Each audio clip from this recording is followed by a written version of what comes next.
All right, well, good evening, everybody. I was scheduled to lead singing tonight. Cordell already covered for me Sunday because my voice was starting to go. I think I got enough for Bible class. Might be a 2 cough drop class if I'm lucky. Go ahead and get one started. Appreciate everybody being here. Brought some family along. Knew that we'd have a lot of people out of town, so I figured I'd invite them up here to replace some people like the Goddards, the Taylors, and some of the others that are on the road. But appreciate everybody being out here. Again, it's always encouraging to see everybody that makes it on a Wednesday. We're in the middle of the week, could be awful tough. Hey, Kent, I was hoping you were out there when I saw Nancy come in. Glad you're here. So we thought that tonight would be appropriate to have a special class focusing on Thanksgiving, given the holiday. And hopefully this is a very interactive class with a lot of dialogue. And if y'all don't speak up enough, I'll threaten to just sing. And if I have to start singing, y'all will definitely want to speak up and give some comments, keep things going. I've been threatening my kids with that this week. If they don't listen, I'll sing them a song and torture their ears. So let's talk about Thanksgiving, what it means. You know, culturally, we have Thanksgiving, which is a wonderful holiday that we have one day of the year to set aside for Thanksgiving. But as a Christian, what should our attitude be towards Thanksgiving as a Christian? That's what I want to talk about tonight. When it comes to Thanksgiving, what should set us apart from the world as Christians in our attitude towards Thanksgiving? So first, let's just turn to a passage. Let's turn to 1 Thessalonians chapter 5, and just use that as a thought starter. 1 Thessalonians chapter 5.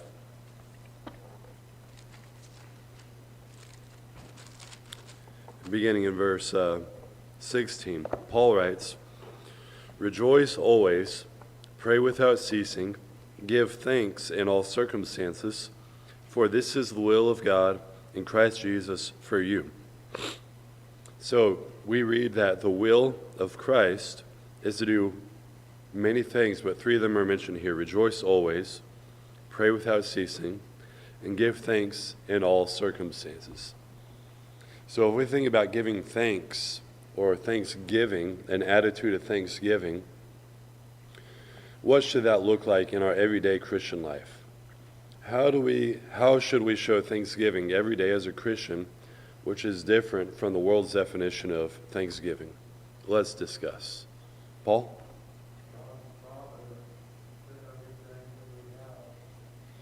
So God, being thankful for God's providence. That's an excellent way to start off. Thank you. It has several bullet points, but that is definitely one of the things that we should be thankful for is God's providence, His presence in our lives, the fact that God has provided. If we are thankful for God's presence, His providence, that is something that we can be thankful for as Christians, which isn't something that, is part of worldly thanksgiving. We aren't thankful for just material things, right? Continuing on Paul's comment, let's build on that. What are we thankful for? What are some things?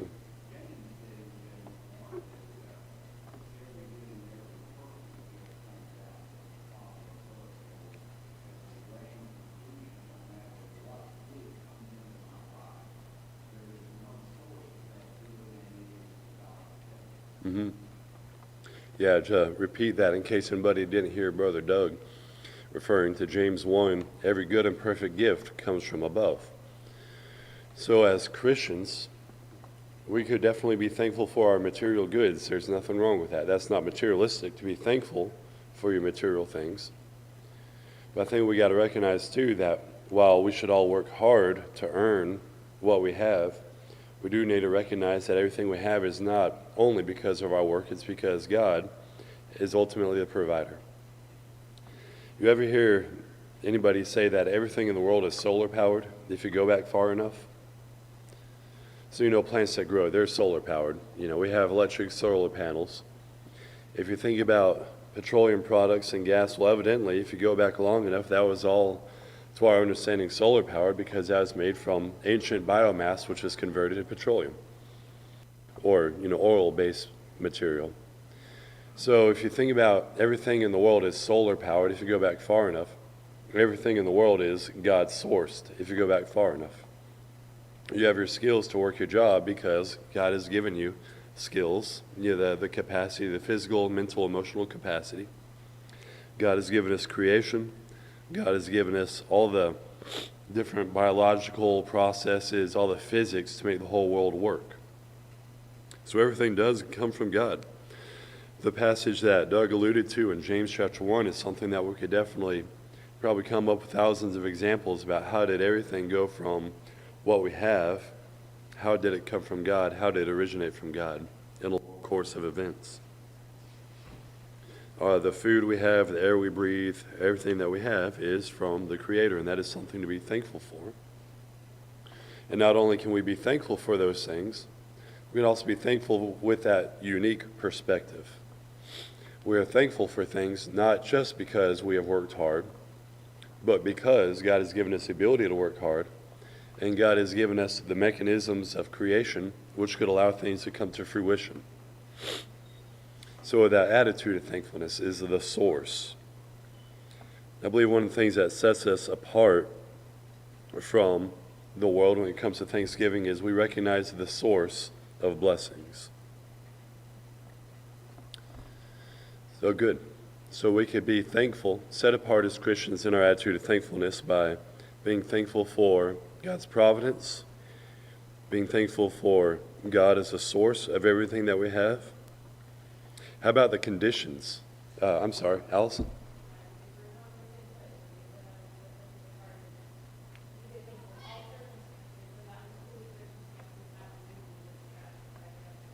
Mm-hmm. Yep. Yeah. That's my sister. She read my mind. That's where we're going. So my sister Allison said, conditions, circumstances. Will you be thankful in circumstances even when things aren't going our way? Several places in the scriptures, including what we just read in 1 Thessalonians, says, be thankful in all circumstances, under all times. You think about how, we read about in Acts, the apostles were persecuted, yet they kept up their fighting spirit. Paul and Silas sang songs of praise while arrested. So thankfulness is not just when things are going our way. Thankfulness is not just when we are free of challenges. But even when we're going through challenges, we can be thankful. So as a Christian, how can we be thankful under all circumstances, even when we're going through challenges? What do we think about? What keeps us thankful?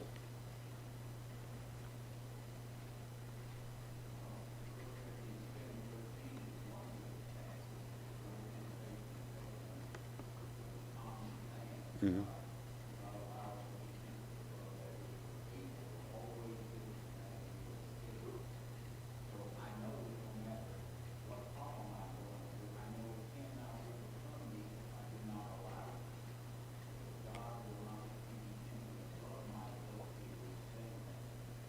Yep. Yeah, that's a good point. So 1 Corinthians 10:13, God provides a way of escape. We could be thankful going through challenges, knowing that we have a God that supports and God that will allow us to escape. Excuse me. And I heard a saying that sometimes victory is escaping. You might not win every fight, but if you're able to escape and stay out of the sinful mud and keep yourself unstained, that is victory. Even fleeing and avoiding is victory.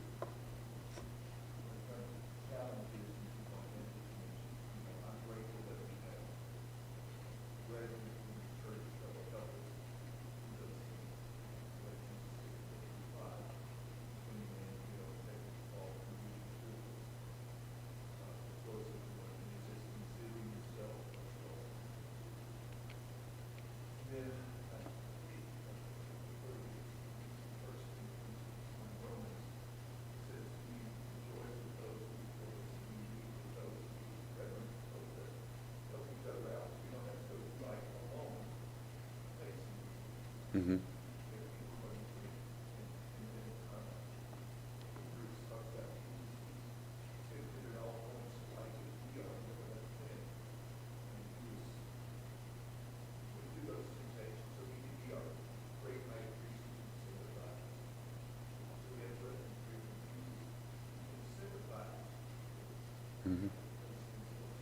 Yep. Yeah, excellent points, gentlemen. I appreciate y'all speaking up on that. So we could be thankful as Christians, even when going through challenges, because we could be thankful that God provides a way of escape. God isn't going to magically send a thunderbolt to go and zap our enemies, but God will provide a way to escape temptation and remain unstained if we seek a way of escape. We could also be thankful that we have brethren to support and comfort. As was mentioned, Galatians chapter 6, verse 1 through 5. We also have 2 Corinthians, our first chapter, talking about comfort. As we go through challenges, we learn how to comfort so that we are comforted by the other saints, and we also learn how to comfort others. So many things that we can be thankful for, but all of that requires a mindset. That is easier said than done. I don't think that any of us, when we're going through a challenge, the first thing that pops into our mind is, I'm thankful for this challenge. Often that comes in reflection. Often that's a reminder from the brethren. But that's a difficult thing to do, and that's why we need to be training our minds continuously so that when we do face these challenges, we remain steadfast, we're going to seek the way of escape, and we can remain thankful for the things that are bigger than the challenges that we face. So no matter what challenges we have, we still have God providing hope, joy, comfort. Those are things to be thankful for. It'd be a challenge in and of itself to be thankful for those things when you're going through the trenches, but we have that to be thankful for nonetheless. So we talked about being thankful under all circumstances, being thankful for God being the provider, recognizing God being the source. Let's also think, too, one thing that separates us from the world is we are thankful for spiritual matters. To circle back to that, we started mentioning that a few minutes ago. But we are thankful for spiritual things, not just the material things, right? If one is not a believer, does one have the spiritual things to be thankful for? If you are not a follower of Christ, do you have the hope and joy and comfort of Christ to be thankful for? So let's turn to Colossians chapter 1.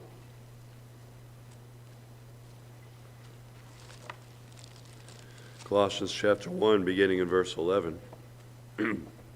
Paul writes, "May you be strengthened with all power, according to his glorious might, for all endurance and patience with joy, giving thanks to the Father, who has qualified you to share in the inheritance of the saints in light. He has delivered us from the domain of darkness and transferred us to the kingdom of his beloved Son, in whom we have redemption, the forgiveness of sins." So here in verse 12, Paul says, giving thanks to the Father for numerous things. The fact that we have been delivered from darkness, the fact that we've been redeemed, and we have received forgiveness of sins. So more things in the spiritual realm to be thankful for. While we do need to have gratitude for our material things and recognize the source of all our blessings, we also show thankfulness for the spiritual blessings, the redemption that we have, the forgiveness that we have. Again, if one is not a follower of Christ, one does not have that redemption and forgiveness. One does not have that aspect to be forgiven of. And then one also doesn't have the hope and joy that comes from that helps one to endure the temptations when they do come. Now, how about contentment? Can we think about contentment as a Christian?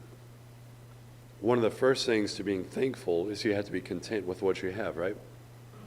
If you're always coveting something else, if you're always jealous of what other people have, or if you're seeking the next material thing to finally be happy, you won't be content. And can you really be thankful if you aren't content?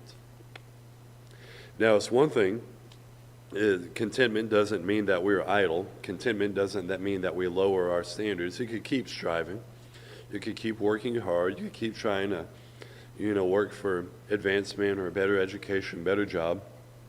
That's not what contentment means, but contentment means that we appreciate what we have and we don't define ourselves in a material way.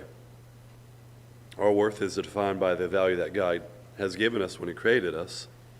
Our value is not based off of our economic potential. So, can we be content? We have to be content as Christians, and often that means that we have to be content in different ways from the world. Let's turn to 1 Timothy chapter 6 and read beginning in verse 6. Paul writes to Timothy, "But godliness with contentment is great gain, for we brought nothing into the world, and we cannot take anything out of the world. But if we have food and clothing, with these we will be content. But those who desire to be rich fall into temptation, into a snare, into many senseless and harmful desires that plunge people into ruin and destruction."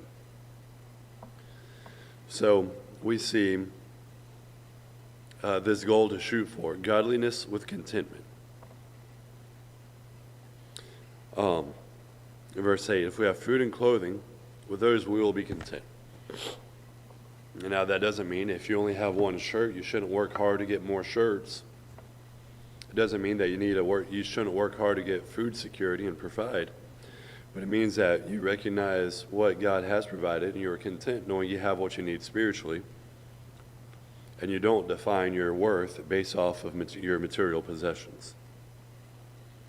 So, as a Christian, we got to make sure that our thanksgiving for our blessings, both physical and spiritual, are not limited by a lack of contentment. I'll repeat that. Make sure that our ability to give thanks is not limited by our lack of contentment. Everybody with me there? Also, Philippians chapter 4, verse 11. What's the context of Philippians? Where is Paul writing from? From prison. This wasn't any, summer home prison. So Paul was in prison, and he wrote this. Philippians 4, verse 11. "Not that I am speaking of being in need, for I have learned in whatever situation I am to be content. I know how to be brought low, and I know how to abound. In any and every circumstance, I have learned the secret of facing plenty and hunger, abundance and need.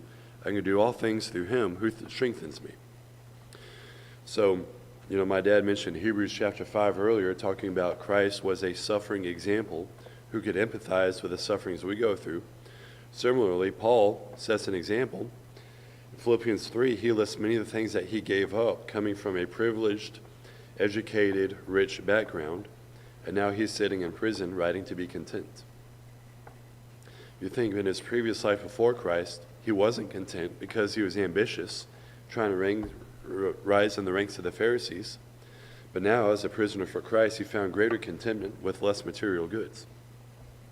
So again, the point is, let's not go out there and see how much fun we could have sitting in prison. That's not what I'm getting at. I just want to challenge us. Are we content?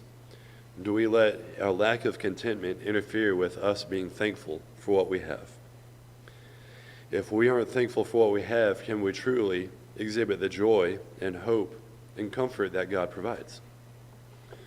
So just some thoughts to think about. Now, how about our purpose? Kent?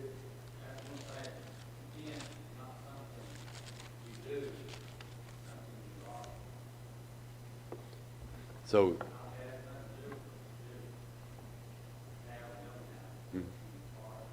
yep.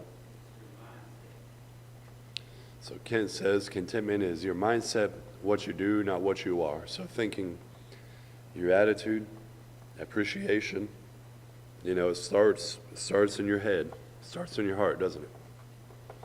We can't be waiting, well, next year, I'll get this next promotion, I'll get the new car, and then I'll be content. We can't be thinking about future contentment based off of things.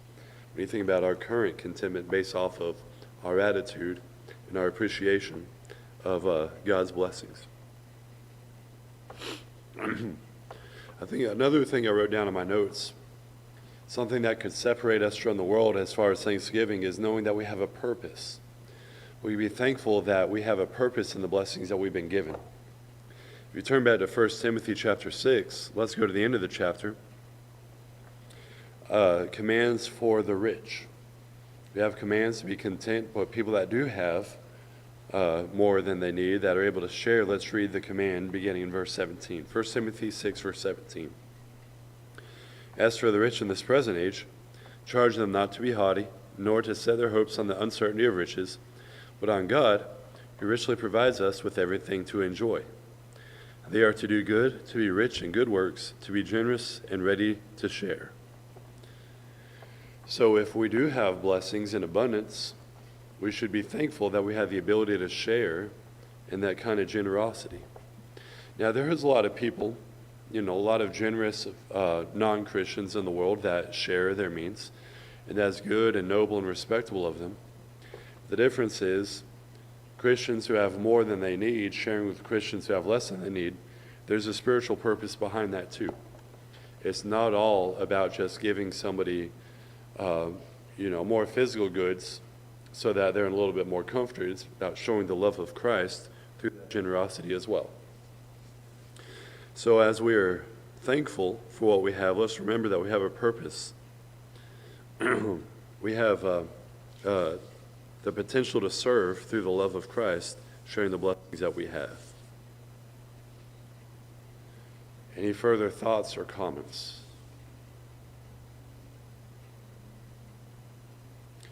What I'd like to do, we got about 6 or 7 minutes left in the class.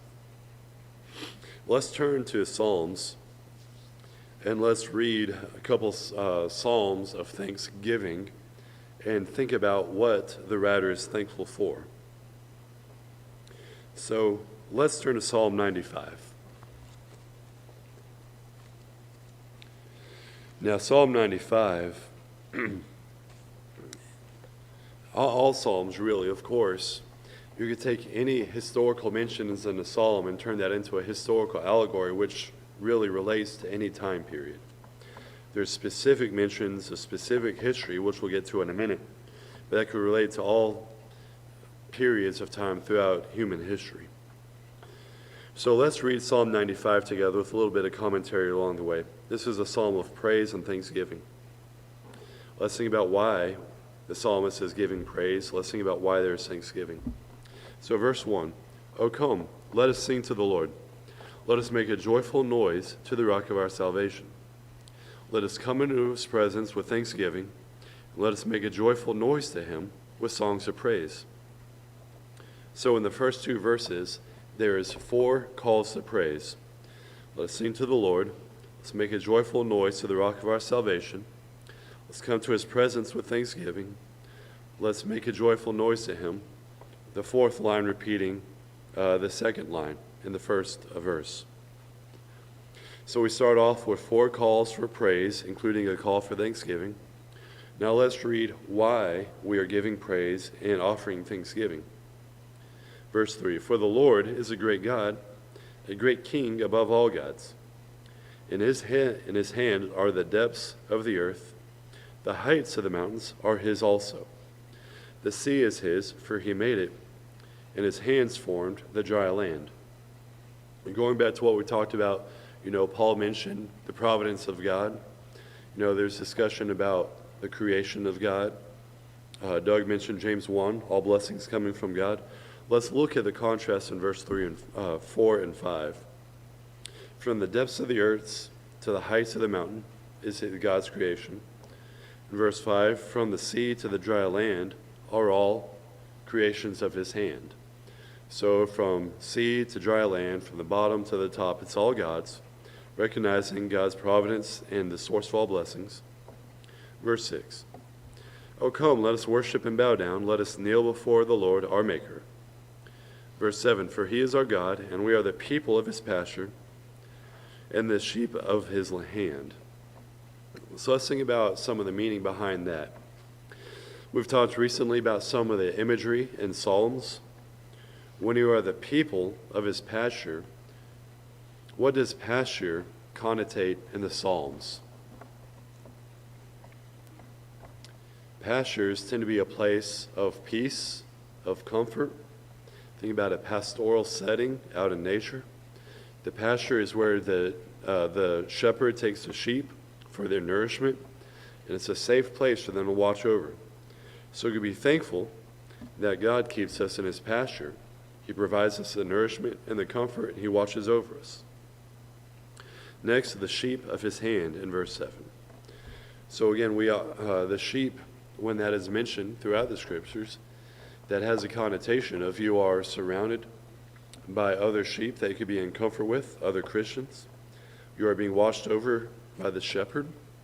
If there is a wolf nearby or a wolf in sheep's clothing, the shepherd could help provide that defense.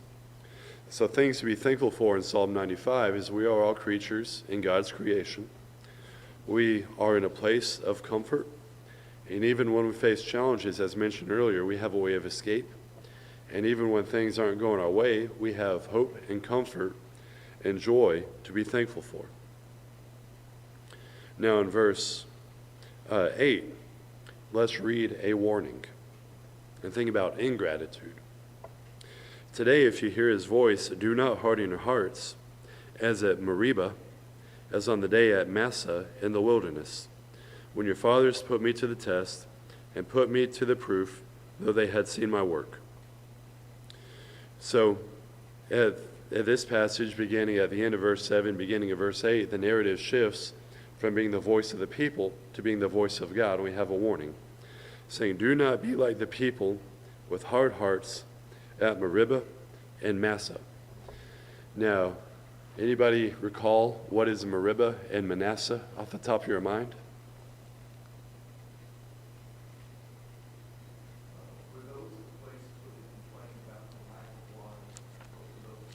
Yes. Yep.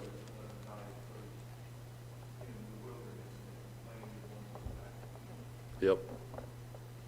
Yes. So Exodus chapter 17. We aren't going to read this entire narrative, but the places mentioned, Meribah and Massah, is where we read this. Exodus 17, verse 2. Therefore the people quarreled with Moses and said, give us water to drink. And Moses said to them, why do you quarrel with me? Why do you test the Lord? And then further down in verse 7, God told Moses, strike the rock with your staff and water will pour forth. In verse 7, and he called the name of the place Massah and Meribah, because of the quarreling of the people of Israel, and because they tested the Lord by saying, is the Lord among us or not? So in the final 2 minutes, let's think about that. Let's challenge ourselves. Do we fall into this temptation without knowing it? So going back to Psalm 95, if we substitute those names, today if you hear his voice, do not harden your hearts, as the people did when they quarreled, as on the day of testing in the wilderness. If you substitute the two names of the place for what they were called in Hebrew. Meribah meant quarreling, Massah meant testing. Do we ever quarrel or test God and show ingratitude in our walk? That's a lot easier to do without knowing it, consciously or subconsciously. The harder thing to do is always show gratitude and thankfulness. The easy thing to do is fall into a rut of ingratitude. So let's make sure we don't leave this class thinking, oh, hunky-dory, it's easy, let's just go out there and say thanks every now and then. We got to challenge ourselves, stay away from an attitude of ingratitude, as the Hebrews showed in the wilderness. So that could be you're having a bad day at work. You say, God, why are you letting all this stuff happen to me? You know? Or you have car problems. You say, God, if you really loved me, why would you let this thing happen to me? Or if, other things. If you're facing a severe illness and says that, God, you've got the power over my body. Why did you bring this illness to me? It's easy to fall into that. And we see that happen with many people throughout scriptures where they question God. So let's make sure that we don't get into that where we quarrel with God or where we test God and we lose sight of the things that we ought to be thankful for. So we're about up with class. We're about 30 seconds past. We'll close out in just a minute. I hope this special class has been edifying in some ways. As we leave here, let's celebrate Thanksgiving tomorrow.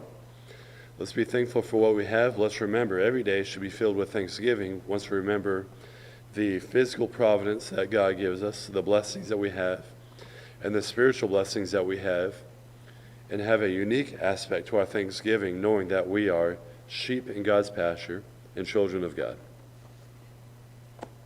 All right, let's close out in prayer. Cordell, would you close us out in prayer, please? Would be dismissed.